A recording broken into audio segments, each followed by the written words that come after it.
देखो ये बहुत अच्छा क्वेश्चन है, इसमें कॉन्सेप्ट यूज होंगे अच्छे, अगले दो क्वेश्चन पे ध्यान से। While sulphur dioxide and hydrogen peroxide, sulphur dioxide SO2 और हाइड्रोजन पेरोक्साइड H2O2 है ना, can act as oxidising as well as reducing agent. वो ऑक्सीडाइजिंग एजेंट की तरह काम भी कर सकते हैं और रिड्यूसिंग एजेंट की तरह काम भी कर सकते हैं। पर ओजोन मतलब O3 और नाइट्रिक एसिड HNO3 ये सिर्फ ऑक्सीडेंट मतलब ऑक्सीडाइजिंग एजेंट की तरह ही काम कर सकते हैं, ऐसा क्यों है? क्वेश्चन समझ में आ गया? SO2 और H2O2 दोनों की तरह काम कर सकते हैं, ऑक्सीडाइजिंग एजेंट की तरह भी और रिड्यूसिंग एजेंट की तरह भी, लेकिन नाइट्रिक एसिड और ओजोन सिर्फ ऑक्सीडाइजिंग एजेंट की तरह ही काम कर सकते हैं, ऐसा क्यों है? तो देखो SO2 देखो, अगर SO2 में सल्फर कौन सी ऑक्सीजन स्टेट में है? +4 में है ना। सल्फर का देखो, सल्फर का जो इलेक्ट्रॉनिक कॉन्फ़िगरेशन होता है वो ये होता है, सल्फर 16, नियॉन 10, 3s2, 3p4। ये जब रिएक्ट करेगा तो ये 2 इलेक्ट्रॉन गेन कर सकता है, तो 3p6 हो जाएगा, तो फुल हो जाएगा ना इसका। अगर इसने 2 इलेक्ट्रॉन गेन कर लिए, सल्फर -2 में चला जाएगा ना। या फिर इलेक्ट्रॉन लॉस करके भी रिएक्शन कर सकता है। मैक्सिमम कितने इलेक्ट्रॉन लूज कर सकता है? 6, थर्ड शेल में 6 है, तो अगर ये 6 लूज कर देगा तो +6 में चला जाएगा। नहीं समझ में आ रही बात है? तो सल्फर की जो ऑक्सीडेशन स्टेट है उसका रेंज है -2 से लेके +6। Sulphur can show oxidation states ranging from -2 to +6, ठीक है ना। तो अगर सल्फर +4 में है, ठीक है ना, तो वो +4 से SO2 का रिडक्शन होके एस में जा सकता है 0 में, उसकी रिडक्शन हो सकती है ना। अगर सल्फर +4 में तो उसकी ऑक्सीडेशन भी हो सकती है और वो सल्फेट बन सकता है SO2-, सल्फेट में सल्फर का ऑक्सीजन नंबर +6 होता है। तो SO2 अगर खुद की रिडक्शन करवा लेगा तो सल्फर बन जाएगा, SO2 खुद की ऑक्सीडेशन करवा लेगा तो सल्फेट बन जाएगा, मतलब बन सकता है। समझ में आई बात है? तो मतलब SO2 की ऑक्सीडेशन भी पॉसिबल है, उसकी रिडक्शन भी पॉसिबल है, तो इसलिए वो ऑक्सीडेंट भी काम कर सकता है और रिडक्टेंट भी काम कर सकते हैं। जब उसकी खुद की रिडक्शन होगी तो वो ऑक्सीडेंट की तरह काम करेगा, जब उसकी खुद की ऑक्सीडेशन होगी तो वो रिडक्टेंट की तरह काम करेगा। समझ में आ गई बात है? नट शेल में अगर बताऊं, अगर कोई एलिमेंट कम से कम 3 ऑक्सीडेशन स्टेट में एग्जिस्ट करे, समझ में आई बात, और वो उसके बीच वाली ऑक्सीजन स्टेट में वो एग्जिस्ट कर रहा हो, तो वो ऑक्सीडेंट और रिडक्टेंट दोनों की तरह काम कर सकता है। मतलब अगर किसी भी पर्टिकुलर ऑक्सीजन स्टेट में कंपाउंड है, उसकी वहां पे ऑक्सीजन नंबर बढ़ भी सके घट भी सके, ऐसा ऑप्शन हो, तो वो ऑक्सीडेंट और रिडक्टेंट दोनों का काम कर सकता है। तो सल्फर +4 में था, +4 से बढ़ भी सकता था, वो कम भी हो सकता था, इसलिए वो दोनों की तरह काम कर सकता है। समझ में आई बात है? H2O2 देखो, तो फिर एग्जांपल बता रहे हैं कि इन रिएक्शंस में सल्फर रिड्यूसिंग एजेंट की तरह काम कर रहा है। देखो SO2 है, Fe3+ को इसने Fe2+ में रिड्यूस कर दिया और खुद SO2 से सल्फेट में ऑक्सीडाइज हो गया, खुद ऑक्सीडाइज हो गया ना, +4 से +6 चला गया खुद, है ना। और उसने 3+ को 2+ आयरन को रिड्यूस कर दिया, तो रिड्यूसिंग एजेंट की तरह काम कर रहा है यहाँ पे। इसमें ऑक्सीडाइजिंग एजेंट की तरह काम कर रहा है, H2S को ही ऑक्सीडाइज कर देता है। H2S में सल्फर -2 में होता है, सल्फाइड में होता है, तो -2 से इसने 0 पहुंचा दिया, इसको ऑक्सीडाइज कर दिया ना। नहीं समझ में आ रही बात है? तो क्या नहीं आ रहा समझ में? आ गई ना समझ में? H2S में सल्फर का ऑक्सीजन नंबर क्या है? -2, सल्फर में 0, तो -2 से 0 ऑक्सीडाइज कर दिया ना इसको, सल्फर खुद रिड्यूस हो गया, यहाँ +4 में था, +4 से 0 चला गया, खुद की रिडक्शन होगी ना इसकी, खुद की रिडक्शन हुई तो ऑक्सीडाइजिंग एजेंट का काम कर रहा है ना। सेम लॉजिक H2O2 पे लगेगा। H2O2 में ऑक्सीजन -1 ऑक्सीडेशन स्टेट में होता है। ऑक्सीजन की जो, वैसे तो ऑक्सीजन +1 और +2 भी शो करता है, लेकिन मेजरली ऑक्सीजन का जो ऑक्सीडेशन स्टेट है वो 0 से लेकर -2 तक होता है। आपने पढ़ा है ना, ऑक्सीजन O2 में तो ऑक्सीजन 0 में है ना। H2O में पहले बताओ, O2 में ऑक्सीजन का ऑक्सीडेशन नंबर क्या है? O2 में 0, H2O में नहीं, प्लस माइनस, हाँ क्या आंसर है? 0। -2 है। H2 में -2 है ना, इसका मान होते हैं। तो +1 तो 2 हो गए। भाई ये तो रूल है ना, ऑक्सीजन इज ऑलवेज -2। हाँ, तो यहाँ पे ऑक्सीजन -2 में है ना। तो HP तो ऑलवेज +1 होते हैं, तो प्लस हाँ तो वो +1 है, इंटू 2, +1 इंटू 2, और ये -2 हो जाएगा ना। टोटल। H2 में ऑक्सीजन -2 में है ना। तो देखो ऑक्सीजन, यहाँ देखो H2O2 में ऑक्सीजन -1 में है, -1 से H2O2 बन सकता है। मतलब H2O2 ये ऑक्सीडाइज हुआ है, रिड्यूस हुआ, बताओ। ऑक्सीजन। ये ऑक्सीडाइज हुआ, -1 से 0 चला गया। यहाँ पे -1 से -2 आ गया, तो रिडक्शन हो गई। तो रिडक्शन होगी तो ऑक्सीडेंट की तरह काम कर सकता है, यहाँ ऑक्सीडेशन होगी तो रिडक्टेंट की तरह काम कर सकता है। तो oxidation number of oxygen can increase from -1, तो इसलिए H2O2 रिड्यूसिंग एजेंट की तरह काम कर सकता है ना। और oxidation number of oxygen decrease भी हो सकती है -1 से, इसलिए H2O2 ऑक्सीडाइजिंग एजेंट का काम कर सकता है। नहीं समझ आई बात? एग्जाम्पल बताइए फिर। H2O2 रिड्यूसिंग एजेंट का काम कर रहा है इस रिएक्शन में। ये पर मैंगनेट आयन है H2। अब देखो यहाँ पे मैंगनीज +7 में है, +7 से +2 पहुंचा दिया तो रिड्यूस कर दिया, खुद ऑक्सीडाइज हो गया -1 से 0, खुद ऑक्सीडाइज और सामने वाले को रिड्यूस कर दिया, तो रिड्यूसिंग एजेंट का काम कर रहा है। यहाँ पे देखो लेड सल्फाइड, ये ना, ये जो रिएक्शन है पर्टिकुलर रिएक्शन, ये जो ब्लैक पड़ जाती है पेंटिंग्स उनका कलर रिस्टोर करने के लिए यूज करते हैं। तो लेड सल्फाइड सल्फर -2 में है, यहाँ सल्फर +6 में होता है, तो -2 से +6 में उसको ऑक्सीडाइज कर रहा है सल्फर को, खुद रिड्यूस हो गया -1 से -2। ठीक है, समझ में आ गया? अब ओजोन में देखो, ओजोन में ऑक्सीजन 0 ऑक्सीजन स्टेट में है। ऑक्सीजन का जो ऑक्सीजन स्टेट होता है वो 0 से लेके -2 तक होता है नॉर्मली, ऐसे प्लस में जाता है लेकिन सिर्फ फ्लोरीन के साथ प्लस में जाता है वो। ठीक है ना, ऑक्सीजन प्लस कब शो करता है? सिर्फ फ्लोरीन के साथ, नहीं तो वो हमेशा 0 से -2 के बीच में रहेगा। तो ऑलरेडी ऑक्सीजन 0 में है, ओजोन में ऑक्सीजन ऑलरेडी 0 में है, तो क्या ओजोन में जो ऑक्सीजन 0 में है वो 0 से कम हो सकता है? बताओ। हाँ, 0 से कम हो सकता है ना, 0 से -2 जा सकता है। तो 0 से -2 जा सकता है, क्या 0 से बढ़ सकता है? अगर वो 0 से बढ़ नहीं सकता तो मतलब उसकी खुद की ऑक्सीडेशन नहीं हो सकती। खुद की अगर ऑक्सीडेशन नहीं हो सकती तो वो रिड्यूसिंग एजेंट का काम नहीं कर सकता। समझ में आई बात है?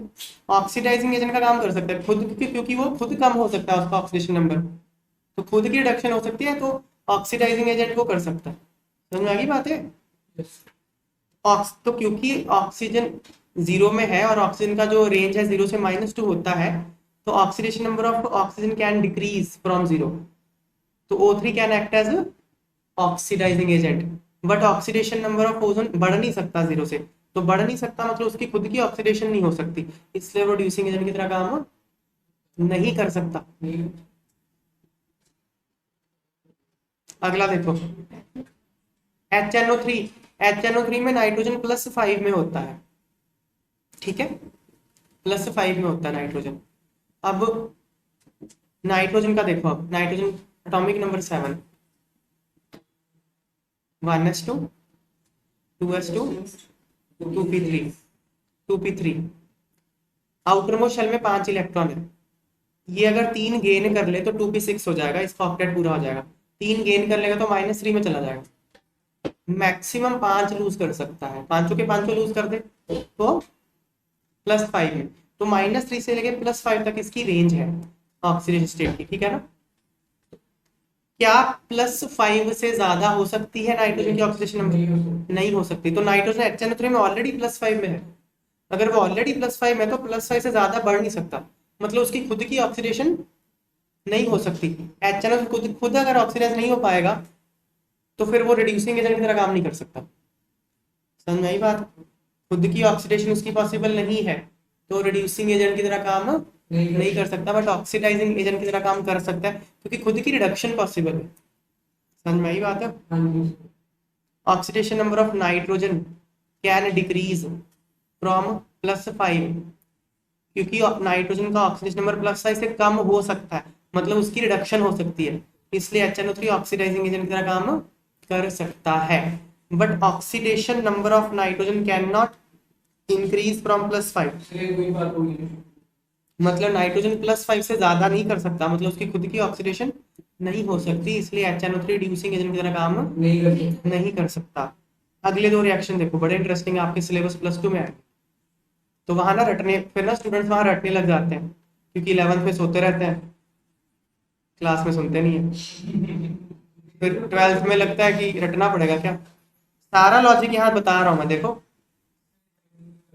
whenever a reaction between oxidizing agent and reducing agent is carried out, ये रिएक्शन ना हर साल मेरे से 12th में बच्चे पूछेंगे सर रटें क्या, रट लें क्या, क्लास 12th में पूछते हैं, जब 11th में समझाता हूँ तो लॉजिक समझते नहीं है। जब भी एक ऑक्सीडाइजिंग एजेंट और रिड्यूसिंग एजेंट में रिएक्शन करवाते हैं, compound of lower oxidation state is formed if reducing agent is in excess, compound of higher oxidation state is formed if oxidizing agent is in excess, justify। ठीक है ना, पहले answer समझाता हूँ, question तो बाद में समझ में आएगा, ठीक है। तो देखो ये रिएक्शंस को देखो,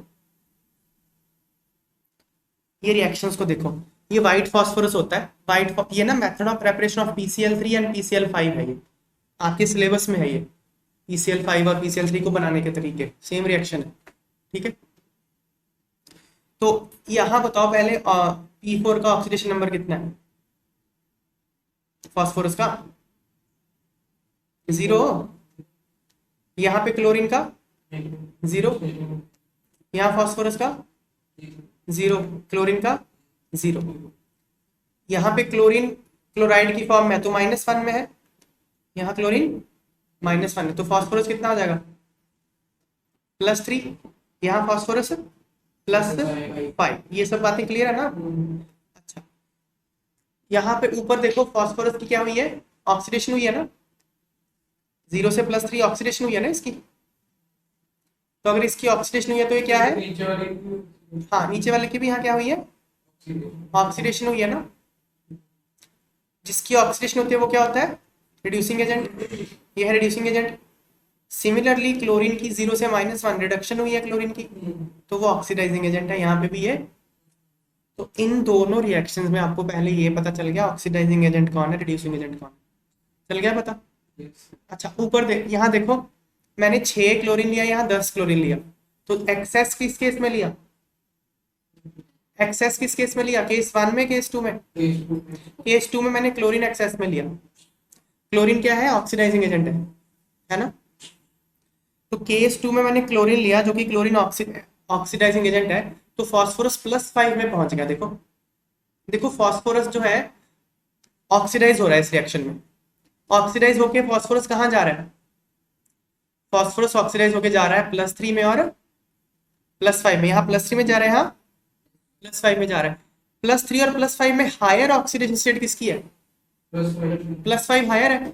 हायर कब अचीव हुई, जब ऑक्सीडाइजिंग एजेंट एक्सेस में था, ये बात बोल रहे हैं, क्योंकि ऑक्सीडाइजिंग एजेंट का काम है ऑक्सीडेशन करना, अगर आप बहुत ज्यादा मात्रा में ऑक्सीडाइजिंग एजेंट ले लोगे तो वो ज्यादा ऑक्सीडेशन कर देगा, तो हायर ऑक्सीजन स्टेट में पहुंचा देगा, समझ में आई बात है।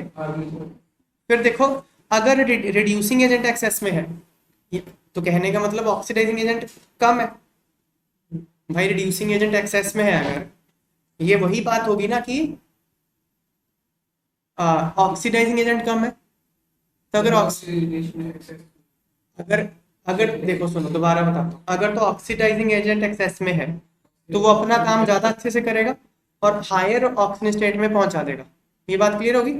अब अगर ऑक्सीडाइजिंग एजेंट कम है, मात्रा में कम है, तो वो उतना ऑक्सीडाइज नहीं कर पाएगा और लोअर ऑक्सीजन स्टेट में पहुंच जाएगा। हाँ, तो यहाँ पे ऊपर ऑक्सीडाइजिंग एजेंट क्या है, कम है ना, अगर कम है तो फास्फोरस उतना ऑक्सीडाइज नहीं हुआ, +3 तक ही गया, समझ में आई बात। तो इसने क्वेश्चन में ऐसा बोल दिया, इसने ये नहीं बोला कि ऑक्सीडाइजिंग एजेंट कम है, इसने बोलते रिड्यूसिंग एजेंट ज्यादा है, तो बात तो एक ही है ना भाई, रिड्यूसिंग एजेंट अगर ज्यादा है मतलब कंपैरेटिवली ऑक्सीडाइजिंग एजेंट कम है, तो फिर अगर ऑक्सीडाइजिंग एजेंट कम है तो लोअर ऑक्सीजन स्टेट वाला कंपाउंड बनेगा। समझ में आ गई बात है? यही क्वेश्चन था, देखो ऊपर क्वेश्चन देखो क्या है। Compound of higher oxidation state is formed if oxidising agent is in excess, यही बोल रहा है ना? और compound of lower oxidation state is formed if reducing agent is in excess, मतलब oxidising agent is in limit. समझ में आ गई बात है? एक एग्जांपल देखें तो यही बात है, in reaction between white phosphorus and dry chlorine, अगर P4 जो कि रिड्यूसिंग एजेंट है वो एक्सेस में, तो PCl3 बनता है जिसमें फास्फोरस का ऑक्सीजन स्टेट लोअर होता है। और अगर क्लोरीन ऑक्सीडाइजिंग एजेंट में ले लिया जाए, क्लोरीन ले लिया जाए एक्सेस में जो कि ऑक्सीडाइजिंग एजेंट है, तो PCl5 बनता है जिसमें फास्फोरस का ऑक्सीजन स्टेट हायर होता है। एक और एग्जांपल बताता हूँ, ये भी आपके, ये सारे आपके सिलेबस के एग्जांपल है, मैंने ये लिए, मैंने जानबूझ के वही एग्जांपल लिए जो आपके सिलेबस में है, आपको याद करने रिएक्शन, ठीक है? एनसीईआरटी क्लास 12th में से लिया है, आपको पढ़ना तो पड़ेगा। हाँ देखो, अब देखो अमोनिया और क्लोरीन का रिएक्शन करवा रहे हैं यहाँ पे, ठीक है? तो ऑक्सीडेशन नंबर आइडेंटिफाई करो। यहाँ पे नाइट्रोजन -3 में होता है दोनों में, ठीक है? क्लोरीन 0 में है, यहाँ नाइट्रोजन 0 में लिखा ही हुआ है, ओके? और यहाँ नाइट्रोजन +3 में लिखा हुआ है, +3 में है। क्लोरीन तो खैर -1 में पहुंच गया दोनों जगह, ओके? अब ये बताओ मुझे, ये नाइट्रोजन क्या -3 से 0 चला गया तो खुद की ऑक्सीडेशन हो गई ना, तो ये रिड्यूसिंग एजेंट है। क्लोरीन 0 से -1 गया, खुद की रिडक्शन हुई है, तो ये ऑक्सीडाइजिंग एजेंट है। समझ में आ गई बात है? तो रिड्यूसिंग एजेंट कौन है, ऑक्सीडाइजिंग एजेंट कौन है, चलिए बता। अब देखो हायर ऑक्सीडेशन स्टेट नाइट्रोजन का कहाँ पहुंचा है, NaCl3 में या N2 में? NaCl3 में पहुंचा है ना। NaCl3 में क्यों पहुंचा है, क्योंकि यहाँ पे क्लोरीन आपने एक्सेस में लिया था। देखो यहाँ 8:3 है, मतलब अमोनिया ज्यादा है क्लोरीन कम है, यहाँ 1:3 है, मतलब क्लोरीन ज्यादा है। तो ऑक्सीडाइजिंग एजेंट अगर ज्यादा है तो ये हायर ऑक्सीजन स्टेट में पहुंच गया। यहाँ पे ऑक्सीडाइजिंग एजेंट कम है तो वो लोअर में पहुंचा, 0 में पहुंचा। ऑक्सीडाइजिंग एजेंट कम है मतलब रिड्यूसिंग एजेंट ज्यादा है, तो अगर रिड्यूसिंग एजेंट ज्यादा है तो लोअर ऑक्सीजन स्टेट में जाएगा, ठीक है? एग्जाम्पल ये। अगला देखो, last example, in the reaction between carbon and oxygen, carbon और ऑक्सीजन के बीच में रिएक्शन कराया, कार्बन और ऑक्सीजन करके कार्बन मोनोऑक्साइड बन गया, कार्बन और ऑक्सीजन करके CO2 बन गया। ये आपने रिएक्शन बहुत बार सुनी है। In limited supply of air, जब आप कार्बन को हीट करते हो कार्बन मोनोऑक्साइड बनता है। In excess supply of air, जब आप कार्बन को हीट करते हो कार्बन डाइऑक्साइड बनता है। सुना है बहुत बार आपने, है ना? ये सेम बात है यहाँ पे। ऑक्सीजन यहाँ पे ऑक्सीडाइजिंग एजेंट है, अगर आप ऑक्सीडाइजिंग एजेंट कम रखोगे तो ऑक्सीडेशन उसकी कम होनी है, +2 तक ही जाएगा। अगर ऑक्सीडाइजिंग एजेंट बहुत ज्यादा रखोगे तो वो 0 से +4 काफी ज्यादा ऑक्सीडाइज हो जाएगा। सेम